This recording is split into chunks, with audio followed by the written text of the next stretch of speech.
ஆனா இந்த சங்கீதத்துல பேரு இல்லை. ஹல்லேலூயா. ஆனாலும் இந்த சங்கீதத்தை நாம் தேவன் நமக்கு கொடுத்த வார்த்தை என்று சொல்லி நாம் விசுவாசித்து நாம் ஸ்தோத்திரம். இந்த வசனத்தை நாம் கவனிப்போம். 8வது வசனத்தை நாம் வாசிப்போம். ஜனங்களே, இங்க நமக்கு ஒரு அழைப்பு வருவதை நாம் பார்க்கிறோம். நம்மை ஒரு உற்சாகப்படுத்துகிற ஒரு காரியத்தை நாம் இங்க கவனிக்கிறோம். ஜனங்களே, மக்களே, வருத்தப்பட்டு பாரம் சுமந்து பயத்தோடு போராட்டத்தோடும் இருக்கிற மக்களை பார்த்து இங்க தேவனுடைய வார்த்தை சொல்லுகிறது. ஜனங்களே, சொல்லுங்க எல்லாரும், ஜனங்களே, எக்காலத்திலும் அவரை நம்புங்கள், அவர் சமூகத்தில் உங்கள் இருதயத்தை ஊற்றி விடுங்கள், தேவன் நமக்கு அடைக்கலமாய் இருக்கிறார். ஹல்லேலூயா.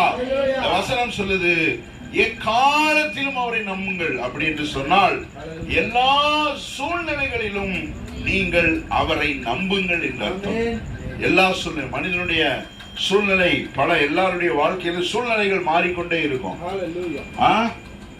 பலவீனமா இருக்கிறதான சூழ்நிலைகள், போராட்டமா இருக்கிற சூழ்நிலைகள், மகிழ்ச்சியா இருக்கிற சூழ்நிலைகள், சந்தோஷமா இருக்கு, இப்படி நிறைய காரியங்களை நம்ம மனுஷனுடைய வாழ்க்கையில நம்ம பார்க்கிறோம்.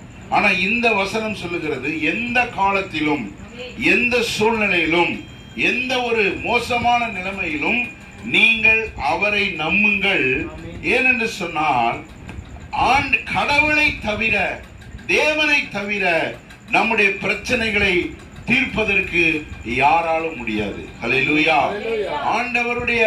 ஆண்டவரை நம்புவதற்கு யாரெல்லாம் தங்களுடைய இருதயத்தை ஒப்புக் கொடுக்கிறார்களோ அவருடைய சூழ்நிலைகளை ஆண்டவர் மாற்றுகிறவராய்